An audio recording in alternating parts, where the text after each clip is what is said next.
Good morning.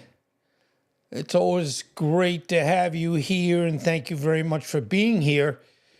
Today, we're going to talk about a dog and a cat who are running their own home. So, it's like, really?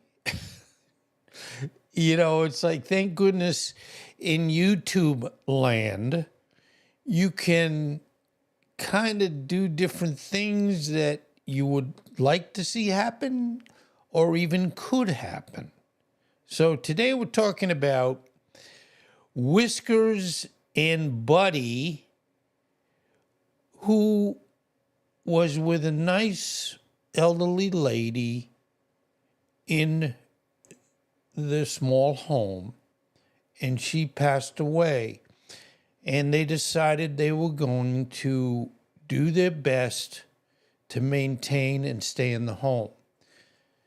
As we usually say, when, let's say, there's two animals in the same cage in a shelter, and somebody comes along and says, "Oh, I like this one," and they're like, "Well, these two were inseparable." And they don't sit there and go, if you take one, you got to take the other. But I think, at least I wouldn't separate them. So this is just a personification of these two together, staying together. So anyway, what the title of this is called The Unlikely Roommates. As you see, here is Whiskers the cat and Buddy the golden retriever. But they weren't your typical pair of pets. After their elderly owner moved to a retirement home that couldn't accommodate pets. And by the way, pets do so much as a benefit in these skilled nursing facilities or retirement homes. And I've told you this before, I was in healthcare for many, many years. And I was around nursing homes a lot. And it's like, when I was that age, I'm saying, oh, wow, yeah, I guess I'm never going to be in this situation. But, oh, gee, here we are. I'm 75. Now, I'm not ready to go to a nursing home. And we work on it every day. That's one reason why you have to do, if it wasn't YouTube, and I do other things that kind of help the pocketbook, you might say, it helps keep your mind active, and you don't get yourself into where they'd say, well, poor Jim, he doesn't know who he is, so we've got to put him in a retirement home so he's safe. So, I really feel a service to a nursing facility, nursing home, would have it where if they let, an owner, unless the owner had no clue what was going on, I get it, but let them bring their pets. And the benefit of that is, of course, if the owner is aware, it helps them. But also what I've seen big time in nursing facilities, if you go in, you would see, hey, Nick, how are you? Thank you for being here. Anyway, yeah, I love your flags. I agree with the being patriotic. And thank you, Nick. I really appreciate it. When I would go into a nursing home and I'd see a bunch of people, unfortunately, sitting in wheelchairs in, the lobby, yada, yada, yada. But you would try to say hi, or they would not really seem to recognize what was going on. But you bring in an animal, and there's a lot of animals they do with what they call pet therapy. And golden retrievers is one of them, a very commonly dog used, and also cats. And you would see that person, all of a sudden, like they woke up, they saw an animal, and it's like, wow, I'm alive. It was wonderful. The other side of the coin, because again, I was around nursing homes a lot. Typically, nursing homes would have cats as, their residents also in this nursing home. And this is why you really need to understand that animals can do a lot more than we think they can. So it's just wonderful. And we would see cats, and this is kind of a little sad side story, but it's a true story. Cats in nursing homes, and a lot of times if they were the nursing home's cat, it wasn't, a particular resident's cat. That cat would literally go lay with a person a resident in the home, and it would be where. And this is documented, and you wish it wasn't true. But the cat would go to someone, and you might say, oh, they're with Mrs. Johnson. That cat's never gone to Mrs. Johnson's room. And the sad part, honestly, and I don't make any of this up. I mean, yeah, I pulled the story from AI, and I pull the pictures from AI. But, it's true what I say when I give you individual things that I've been involved with. But the cats would, if we saw them going to a certain room, they'd be saying, oh boy, that resident is going to die in the next day or two, give or take. So the cats knew, and it wasn't where you'd say, well, they, every resident will die. No, this is where they would go, and they would sit with that resident because they knew that they were going to die. Anyway, so this is the little home that they decided that it was small enough, and it had, I guess I'm going to say, pet-friendly appliances and so on and so forth. So they're like, well, we love being together. We're sorry that our owner had to go to the nursing home. And I'm sorry, I said she had died, but, I missed that point. Anyway, they said, we might as well try to, stick together. So they did that. Rather than end up in separate shelters, through a series of fortunate events, they found themselves with the deed to their owner's small cottage. Through nobody quite knew how they managed the paperwork and, the pause. Now, I'm sure you've seen situations where a owner of either a dog or a cat or multiple dogs and cats, and let's say they're wealthy, they would literally leave different things to the animals. So again, this isn't even far-fetched to say, Oh, come on. They could not work out where they were now the owners of the home. But in reality, it can happen because of what it goes into a patient's or master's will.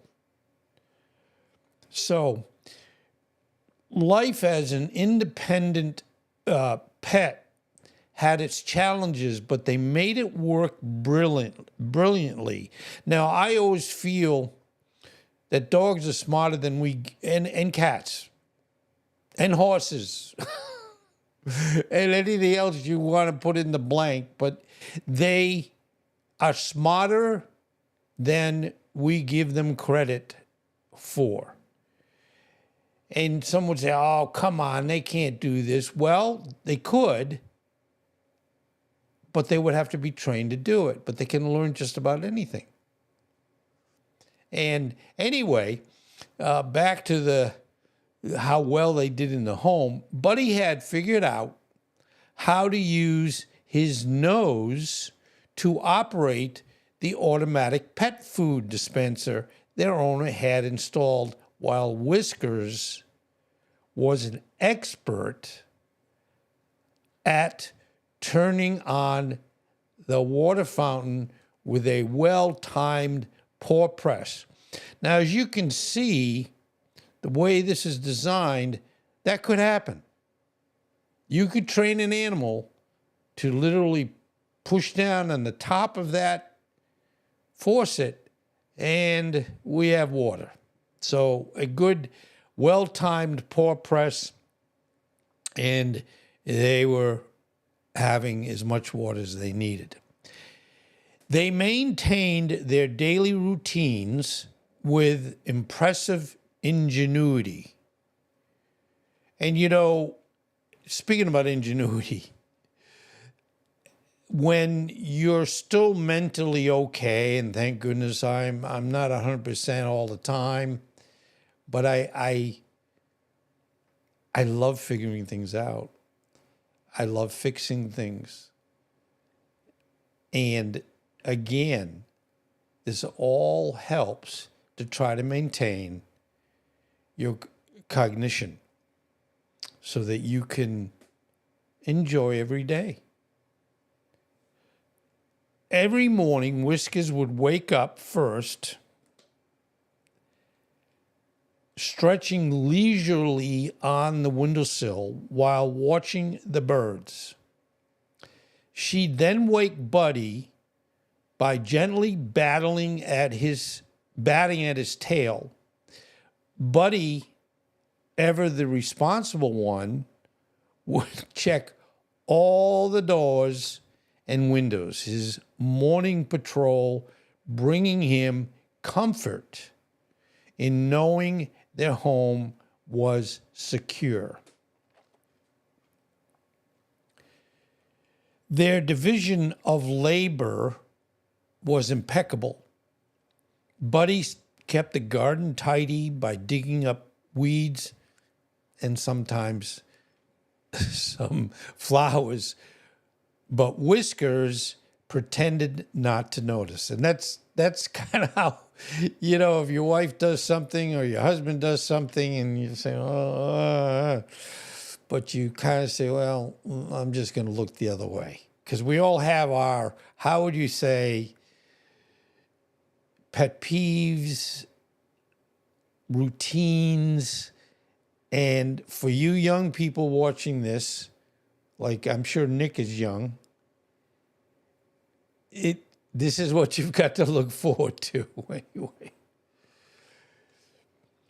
Now, Whiskers, as you might expect, took care of the pest control, ensuring no mice ever thought about taking up residence. They had special arrangements with the neighborhood kids who would help with groceries. Now, we do know the good news is you don't have to cook 6-course meals for your animals. You just make sure they have the best of the best and they have what they like. And they have plenty of treats. So in exchange for playing fetch with Buddy and getting cuddles from Whiskers, they just worked very well together. The unlikely duo had even started a small business of sorts. Now, I'm working on different businesses. God bless them. If they can do it, I can do it. Anyway, oh, I love these. Thank you so much for letting me do these. Anyway, Buddy would collect tennis balls from the nearby park. And of course, you know, especially dogs, they love balls. And our Jamie, she's an 11-year-old Shih Tzu, and she's wonderful. She has a yellow, very small ball, and it was squeaking, and I'm saying she's probably had this 8 years. And it's still okay, but it doesn't squeak. And we're trying to figure out if we can find one like it, and hopefully she will know. I can't sit here and go, no, Jamie will look at something that looks like that and go, I can't tell the difference. She's smart. So anyway, they would go and collect tennis balls from a nearby park, which Whiskers would clean and organize. They then return them to the tennis court where grateful players would leave treats in exchange. And I know any animal would say, that's a deal, because I'm not going to eat the tennis balls, but if I bring them back, players say, hey, I don't have to buy a whole new set of tennis balls, and here are some treats. It was exactly a conventional business model, but it kept them in extra snacks. You know, animals can tell time. And I don't mean they look up at a clock and go, oh, like it's 11:18 right now. So we know that it's not the fact that they're looking at a clock. But they have such unbelievable senses that they know what is supposed to happen at a certain time. My little Jamie, and please thank you for letting me bring Jamie in on this. She has one treat that she loves. We give her one a day. And we give it to her about between 7:15 and 7:30 at night. And she knows that it's time, and she will just stare at me. And she'll say, aren't you forgetting something? Poor thing, it's like, and I'm getting there, but I'm still relatively clear-headed. But I know when, for the sake of the animal, and the master gets a little confused, it certainly doesn't help the animal, because they know something's not right. Their favorite part of each day was evening time. Whiskers would curl up on the favorite armchair. Buddy sprawled on the rug below. They'd watch the sunset together through the big living room window. In this case, you're seeing that they felt, well, it's such a beautiful sunset. I am going to go out and sit in the yard and watch it.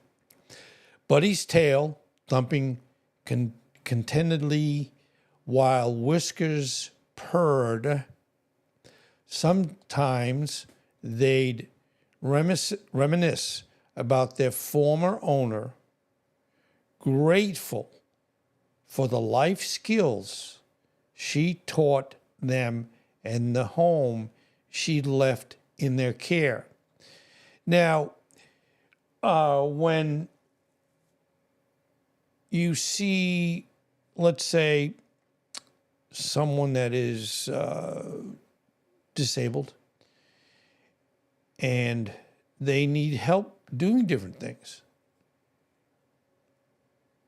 and a lot of times they're able to train the animal to do special things. Now, I know a lot of times they use dogs, and it's only because dogs are bigger, taller, so on and so forth. But they train them to do everything they need. Put the TV on, water, you name it. There's almost nothing they can't be trained to do. And when I watched a presentation where they were training animals, let's say 12 different breed dogs, to be able to help the person that needs help, picking things up for them, opening doors. I can go on and on and on. And they do so much for that person. Not only having a companion, and we all need companions. We all need friends. We all need somebody that can help us in certain ways. Anyway, word spread through the neighborhood about the peculiar pair who lived in the cottage at the end of Maple Street. Local children would often stop by to peek through the fence, amazed to see a cat and a dog working together in the garden or sharing a sunny spot on the porch. Some adults found it hard to believe, but these who knew Whiskers and Buddy best understood that they weren't just surviving, they were thriving. As usual, in their situation, Whiskers and Buddy had created something special, a home filled with friendship, cooperation, and joy.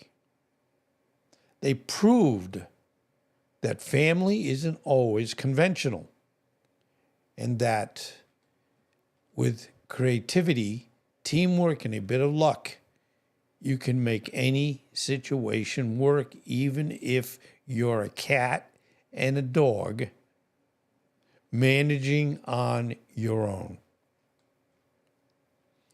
So, yeah, there you see Whiskers is washing dishes, and Buddy is vacuum cleaning. So, and you know, they can also make equipment, and you see it when I was in healthcare many years, and you'd have handicapped folks that would need aids, and some of them would be, it would be a long kind of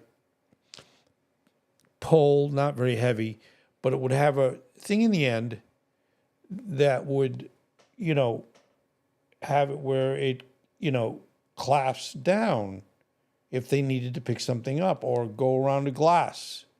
So all the aids to, I don't want to say navigation, but they would be there to really help the patient do what they needed to do and not have it where they had to depend on so many other people.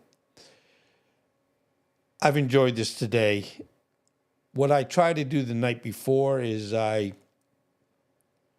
just come up and put into one of the many AI programs, tell me a story And in this case, tell me a story about a cat and a dog that ended up living on their own. And I know you're probably saying, oh, the AI is going to go, nah, that's not possible. It's amazing.